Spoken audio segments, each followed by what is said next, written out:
Well, thank you very much, everybody. We're going to have just a quick session with Steve Moore. Everybody knows Steve Moore with the Heritage Foundation, highly respected, one of the most highly respected economists and people that watch your money and know more about your money and your life than probably anybody I can think of.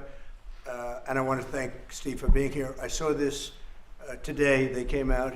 What he puts out gets a lot of coverage, and I saw some of them, and then he had a couple of others. And I'd like to ask Steve maybe to discuss a few of these numbers that were just released. I mean, literally just released. And then we're going over, and we're going to do Purple Heart. We have some incredible, brave people that I look forward to, so we're going to do that right after this. Steve, could you say a few words about the various charts? Thank you, Mr. President. So I called the President because I had some very good news from some new data that we've been able to put together that no one has ever seen before, and I'll just very quickly go through these. So I was telling the President that he did the right thing in calling for a new head of the Bureau of Labor Statistics, because this shows that over the last 2 years of the Biden administration, the BLS overestimated job creation by 1.5 million jobs. That's a, Mr. President, that's a gigantic error.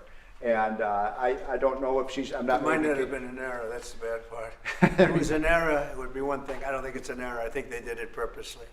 Whether that, you may well be right, but even if it wasn't purposefully, it's incompetence. Right. Okay, so 1.5 million jobs overestimated. We have access to the, some data that no one else does on what has happened month by month with median household income. This is based on unpublished Census Bureau data. It will be released sometime in the next 6 months, but we get an advanced look at it. And so I was telling the President in his first 5 months in office, starting in January through the end of June, the average median household income adjusted for inflation for the average family in America is already up $1,174. That's a huge, an incredible number. Yeah. Just came out. Just came out. So that's a giant gain.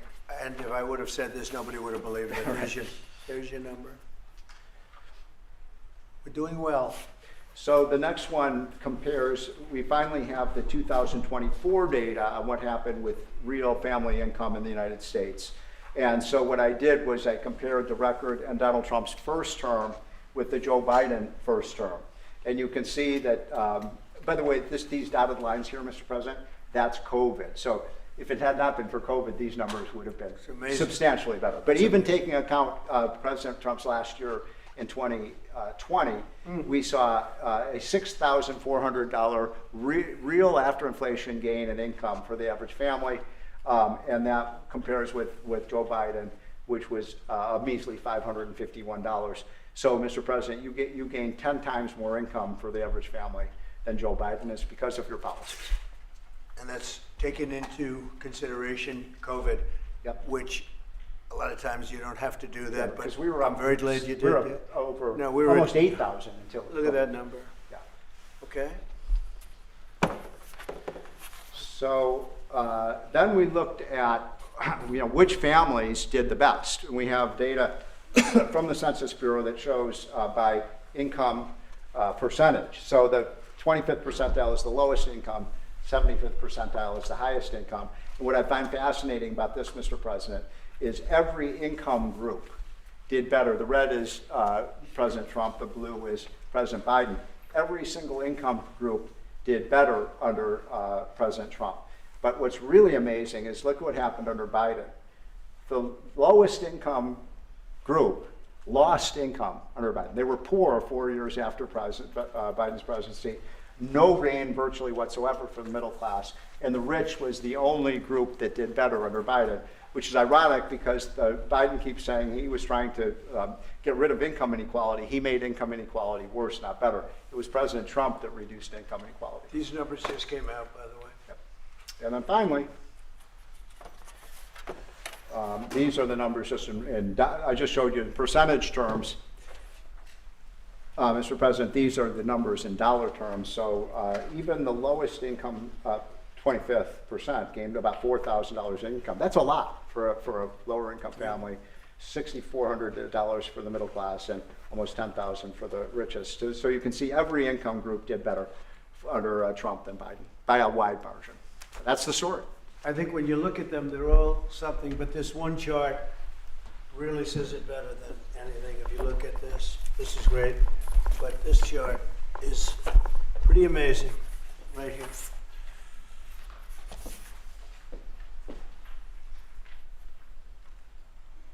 All new numbers. Okay, so we're going to go now over to East Room, and we're going to celebrate some very brave people with the Purple Hearts. Yeah, please. Mr. President, just to follow up on the India tariffs, do you expect increased trade negotiations, since you've announced the 50% tariff? No, not until we get it resolved. Mr. President, does your deadline for Vladimir Putin agreeing to a ceasefire still stand tomorrow, or is that fluid now that talks? Say it, what? Is your deadline still standing for Vladimir Putin to agree to a ceasefire tomorrow, or is that fluid now? It's going to be up to him. And do you, We're going to see what he has to say. It's going to be up to him. Very disappointed, yeah. and do you have to meet with, does Putin have to meet with Zelensky in order and before you and Putin have to meet? Or are you No, hope- no.